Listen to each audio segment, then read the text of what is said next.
S S ಟಿವಿಯಲ್ಲಿ ಜಾಹೀರಾತು ನೀಡಲು ಈ ನಂಬರಿಗೆ ಸಂಪರ್ಕಿಸಿ. ಎಲ್ಲರಿಗೂ ನಮಸ್ತೆ. ಸುನಿಲ್ ಅಂತ, ವಿನೀಶ್ ದರ್ಶನ್ ಮಾರ್ವಾಡಿ ಸ್ಟೆಟ್ ಫಾರ್ಮ್ ಇಂದ ಮಾತಾಡ್ತಾ ಇರೋದು. ನಿನ್ನೆ ಮೊನ್ನೆಯಿಂದ ಒಂದು ವಿಚಾರ ಕೇಳ್ಪಟ್ವಿ. ಏನೋ ದರ್ಶನ್ ಸರ್ ಕುದುರೆ ಮಾರಾಟಕ್ಕೆ ಇಟ್ಬಿಟ್ಟಿದ್ದಾರೆ. ವಿಜಯಲಕ್ಷ್ಮಿ ಮೇಡಮ್ ಅವರು ದರ್ಶನ್ ಸರ್ ಏನೋ ತೊಂದರೆಲಿರೋದ್ರಿಂದ ಕುದುರೆ ಎಲ್ಲ ಮಾರಾಟಕ್ಕೆ ಇಟ್ಟಿದ್ದಾರೆ ಅಂತ. ದಯವಿಟ್ಟು ಖಾಸಗಿ ಚಾನಲ್ನಲ್ಲಿ ಯಾವುದೋ ಒಂದ್ರಲ್ಲಿ ನೋಡಿದೆ. ದಯವಿಟ್ಟು ಆ ಚಾನಲ್ ಅವರು ಒಂದು ಸ್ವಲ್ಪ ವಿಚಾರನ ತಿಳ್ಕೊಂಡು ಮಾತಾಡಿದ್ರೆ ತುಂಬಾ ಉತ್ತಮ. ಇಲ್ಲ ಅಂದ್ರೆ ಸುಮ್ಮನೆ ಏನೇನೋ ವಿಚಾರಗಳನ್ನ ಜನಕ್ಕೆ ತಲುಪಿಸ್ಬೇಡಿ ಅನ್ನೋದು ನನ್ನ ಒಂದು ಅನಿಸಿಕೆ. ಯಾಕೆಂದ್ರೆ ಇವಾಗ ಈ ತೋಟ ನೋಡ್ಕೋತಾರ ನಾನೇ. ಸೊ ನೀವು ಯಾವ ರೀತಿ ಮಾತಾಡ್ತಾ ಇದ್ದೀರಾ, ಸುಮ್ಮನೆ ಕುದುರೆ ಮಾರಾಟಕ್ಕೆ ಇಟ್ಟಿದ್ದಾರೆ, ಏನು ಎತ್ತ ಅನ್ನೋದನ್ನ ಏನಕ್ಕೆ ಹಾಕಿದೀವಿ ಅನ್ನೋದನ್ನ ಬೋರ್ಡ್ ಅಲ್ಲಿ ಫಸ್ಟ್ ತಿಳ್ಕೊಳ್ಳಿ. ಆ ಬೋರ್ಡ್ ಹಾಕಿ ನಾವು ಆಲ್ಮೋಸ್ಟ್ 1.5 ವರ್ಷದ ಮೇಲೆ ಆಯ್ತು. ಏನಕ್ಕೆ ಹಾಕಿದೀವಿ ಅಂತ ಅಂದ್ರೆ ಸುತ್ತಮುತ್ತ, ಈಗ ಮೈಸೂರು ಸುತ್ತಮುತ್ತ ಆಗಿರ್ಬೋದು, ಬೆಂಗಳೂರು, ಹಾಸನ್ನು, ಒಳೇನಸು, ಸುಮ್ಮನೆ ನಾನು ಹೇಳ್ತಾ ಇರೋದು ಈ ಸುತ್ತಮುತ್ತದಲ್ಲಿ ಯಾರಿಗಾರು ಒಬ್ರು ಕುದುರೆ ಸಾಕ್ಬೇಕು ಅನ್ನೋದು ಆಸೆ ಇರುತ್ತೆ.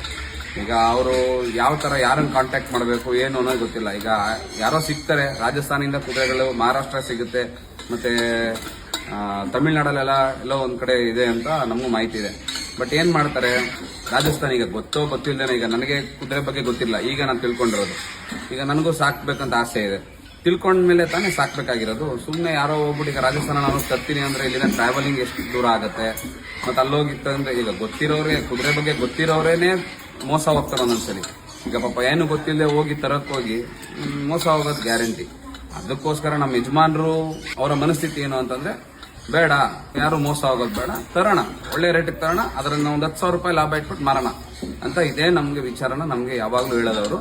ಯಾವುದೇ ಕುದುರೆ ಆದ್ರೂ ಅಷ್ಟೇ, ಇವತ್ತಿನ ದಿನ ಯಾವ ಬ್ಲಡ್ ಲೈನ್ಗಳ ಮೇಲೆ ಬರುತ್ತೆ, ಲೋಕಲ್ ಕುದುರೆಗಳು ಸಿಗುತ್ತೆ.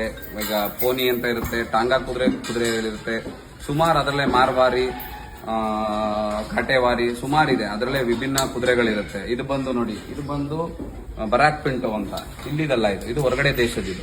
ಸುಮ್ಮನೆ ಗೊತ್ತಿಲ್ಲದಿರೋ ಮಾಹಿತಿಗಳನ್ನ ಏನೇನೋ ನೀವು ತಪ್ಪಾಗಿ ತಿಳಿಸಿದ್ರೆ ಅದು ತಪ್ಪಾಗುತ್ತೆ. ದರ್ಶನ್ ಸರ್ ಮಾರಾಟಕ್ಕೆ ಏನಕ್ಕೆ ಹಾಕಿದೀವಿ ಅಂತಂದ್ರೆ ತಿಳ್ಕೊಳ್ಳಿ. ಫಸ್ಟ್ ಯಾರು ಸಾಕೋರಿದ್ರೆ ಬಂದು ವಿಚಾರಿಸಿ ತಗೊಬಹುದು ಅನ್ನೋ ಒಂದು ಅಷ್ಟೇ ಒಂದು ಉದ್ದೇಶದಿಂದ ಮಾರಾಟಕ್ಕಿದೆ ಅಂತ ಹಾಕಿದೀವಿ.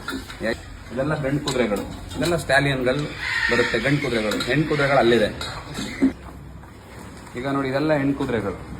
ಹೆಣ್ಣು ಕುದುರೆಗಳಲ್ಲಿ ಕೊಟ್ರೆ ಜನಕ್ಕೆ ಅದು ತಪ್ಪಾಗಿ ಅರ್ಥ ಮಾಡ್ಕೊಳ್ಳಿ. ನಾವು ಏನು ಕೇಳ್ತೇವೆ ಅಂದ್ರೆ, ಇದು ನಮ್ದು ವಹಿವಾಟು ನಡೀತಾ ಇರತ್ತೆ. ಈ ಕುದುರೆ ತರ್ತೀವಿ, ಈಗ ಇದು ತಂದು ಆಲ್ಮೋಸ್ಟ್ ಒಂದು 4 ತಿಂಗಳಾಯ್ತು. ಇದು ಬಂದು ರಾಜಸ್ಥಾನದಿಂದ ಬಂದಿದೆ.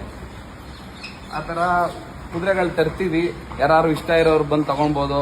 ತಗೊಂಡು ಅವ್ರ ಹತ್ರ ಸಾಕ್ಬೇಕು ಅಂತ ಅನ್ಸಿದ್ರೆ ಖಂಡಿತ ಸಾಕ್ಬೋದು. ಯಾರು ಇಲ್ಲೇನು ಕುದುರೆ ಸಾಕಕ್ಕೆಲ್ಲ ಯಾವುದು ಇದಿಲ್ಲ, ನಿರ್ಬಂಧನಗಳಿಲ್ಲ. ಸೊ ಕುದುರೆ ಸಾಕೋರಿದ್ರೆ ಸಾಕ್ಬೋದು. ಅಂಡ್ ಈಗ ನಮ್ದೊಂದು ಕೆಟ್ಟ ಸಮಯ, ಕೆಟ್ಟ ಗಳಿಗೆ ನಡೀತಾ ಇದೆ. ಏನೂ ಮಾಡೋಕ್ಕಾಗಲ್ಲ. ಒಳ್ಳೇದಾಗತ್ತೆ, ಒಳ್ಳೇದೇ ಆಗ್ಲೇಬೇಕು.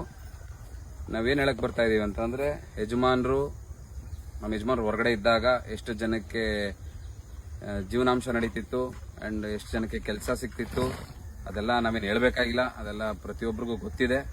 ಅಂಡ್ ಲಾಕ್ಡೌನ್ ಸಮಯದಲ್ಲಿ ಯಜಮಾನ್ರು ಒಂದು ಕರೆಗೆ ಎಷ್ಟು ದೇಣಿಗೆ ಬಂತು ಸರ್ಕಾರಕ್ಕೆ, ಅದರಿಂದ ಎಷ್ಟು ಮೂಕು ಪ್ರಾಣಿಗೆ ಹೊಟ್ಟೆ ತುಂಬಿತು, ಅದನ್ನ ನಾವೇನು ಹೇಳ್ಬೇಕಾಗಿಲ್ಲ. ನಿಮ್ಮ ಒಂದು ಚಾನೆಲ್ಗಳಲ್ಲೇ ನೀವೇ ತೋರಿಸಿದ್ದೀರಾ.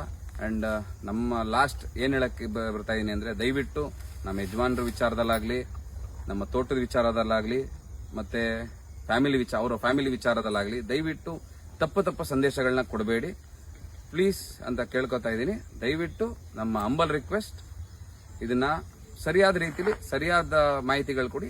Thank you. SS TV, cinema ಜಗತ್ತಿನ ಕ್ಷಣ ಕ್ಷಣದ ಸುದ್ದಿಯೊಂದಿಗೆ.